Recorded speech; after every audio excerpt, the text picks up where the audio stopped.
Hello जी, welcome to my channel. It's Krishi. आज हम जा रहे पहाड़ों में गोते लगाने। ओए, क्या है रे?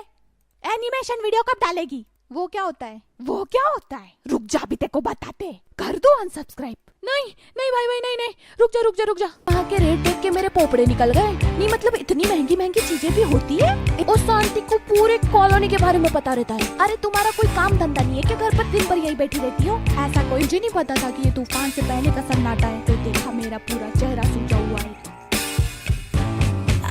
जहाँ तक मुझे लगता है कि ब्यूटी पार्लर के बारे में तो सबको पता होगा, बट इनकेस अगर नहीं पता है तो मैं बता दूं कि यहाँ पर पुराने और नए खंडर सुंदर बनने के लिए जाते हैं। और कुछ लोग इसे सैलून नाम से भी जानते हैं। सैलून, सैलून ऐसा कुछ बोलते हैं शायद, बट मेरे हिसाब से ये दोनों चीज अलग है। क्योंकि एक बार मैं ब्यूटी पार्लर समझ के मार्केट के किसी सैलून में घुस गई थी और वहाँ पर एक आंटी 10,000 का कुछ तो करा रही थी और वहाँ के रेट देख के मेरे पोपड़े निकल गए। नहीं मतलब इतनी महंगी महंगी चीजें भी होती है। इस सैलून में मुझे मेरी एक आईब्रो बनवाने के लिए मेरा पूरा घर बार बेचना पड़ेगा। तो मैं उल्टे पैर उस सैलून से बाहर निकल आई। बट मुझे जानना था कि वो आंटी इतना महंगा कुछ करा रही है तो उससे कुछ तो फर्क पड़ेगा। क्या पता जवान हो जाए। हो सकता है कि सैलून वालों ने इन्वेंशन करके कोई मशीन बना ली और उससे लोगों को जवान कर रहे। अब ये सब जानने के लिए मैं उस सैलून के बाहर ही इंतजार करती रही। अगर वो आंटी जवान हो गई तो ये सैलून मेरे बुढ़ापे का सहारा बनेगा। फिर भले ही मैं अपना घर बार बेच के जवान हो जाऊँ। बट 3 घंटे बाद वो आंटी निकली।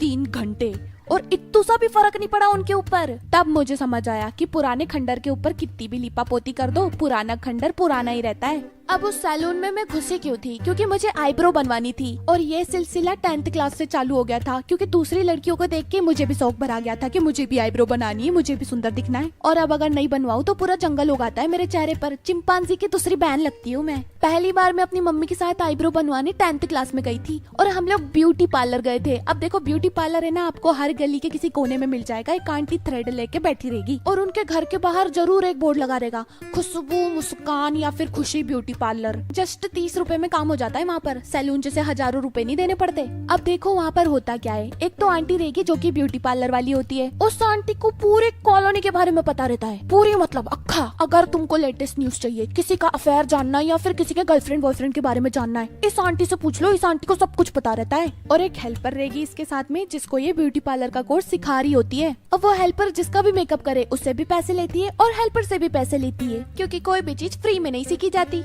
और 2 तो आंटी रहेगी वहाँ पर गॉसिप करने के लिए। उन दोनों आंटी का ब्यूटी पार्लर से कोई लेना देना नहीं, लेकिन वो दोनों ब्यूटी पार्लर वाली की बेस्टी है। अरे तुम्हारा कोई काम धंधा नहीं है कि घर पर दिन भर यही बैठी रहती हो? ऐसा कोई बोलने वाला नहीं है उन्हें। अब मम्मी और मैं गए थे सीजन के टाइम पे। भाई साहब खचा खच भीड़ थी वहाँ पे। इतनी भीड़ में मैं अपनी मम्मी से बिछड़ गई। कोई आईब्रो बनवाने आए तो कोई मेनी क्योर, न कोई पेडी क्योर, न लिपस्टिक का क्योर, न नाक का क्योर, न आँख का क्योर, न पता नहीं कौन कौन से क्योर थे। सुबह से लेकर शाम तक हमने इंतजार किया, फिर हमारी बारी आई। जल्दी बता गुड्डी, क्या क्या कराना है? भाभी इसे आईब्रो बनवानी है, पहली बार बनवा रही है, थोड़ा धीरे बनाना, बच्ची है, थोड़ा रहम खाना। इतना बोल के मेरी मम्मी साइड में हो गई और मुझे समझ नहीं आया कि रहम खाने की बात क्यों करी मम्मी ने। अब पहली बार सुन के वो आंटी एकदम शांत हो गई। मुझे नहीं पता था कि ये तूफान से पहले का सन्नाटा है।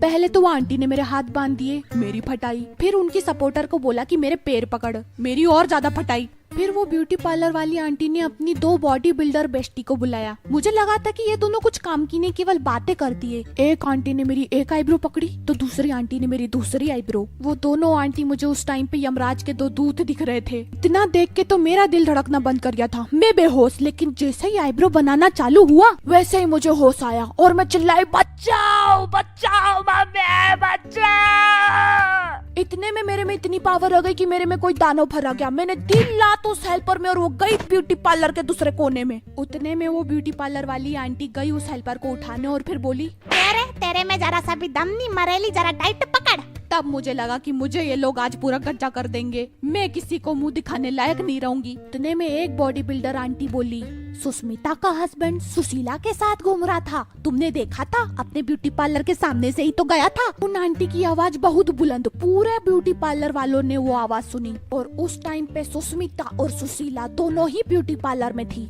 उन दोनों के बीच में महायुद्ध चालू हो गया और उन दोनों को देखने के लिए इस आंटी ने 10 मिनट का काम 15 मिनट में करा।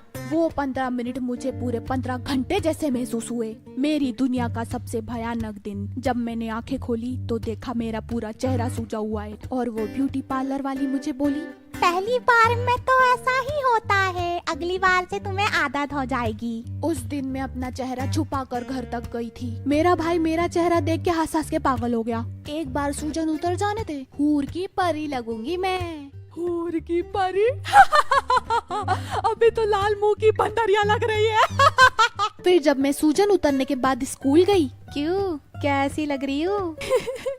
बिल्कुल औरत लग रही है, औरत। इतना दर्द सहन करके ये सुनने के लिए मिल रहा है। फिर मैंने आईब्रो बनवाना बंद कर दिया कॉलेज तक। फिर कॉलेज में मैंने वापस चालू कर दिया था, मेरी फ्रेंड उनको देख के। वैसे काम तो मैं दूसरे वीडियो पे कर रही थी, बट मैं वो काम करते करते बोर हो गई। और अभी मैं ब्यूटी पार्लर गई थी, तो मुझे लगा कि चलो इसके ऊपर वीडियो बनाया जाए। तो वीडियो खत्म। और अगर तुम लोग में से कोई अगर व्लॉग में इंटरेस्ट रखता है तो मैं व्लॉगिंग करती हूँ, तुम लोग मेरे चैनल को सब्सक्राइब कर सकते हो, उसका मैंने डिस्क्रिप्शन में लिंक डाल दिया है। और मैं डिस्कॉर्ड पे भी आजकल थोड़ा एक्टिव हो गई हूँ, तो तुम लोग वो भी ज्वाइन कर सकते हो। अपन लोग मस्त बातें करेंगे और चिल मारेंगे, और क्या ही कर सकते हैं। तो जाओ और फटाफट से सब्सक्राइब करो। मिलती हूँ मैं अपने अगले व्लॉग में, तब तक के लिए अगले वीडियो में, तब तक के लिए टाटा बाय बाय।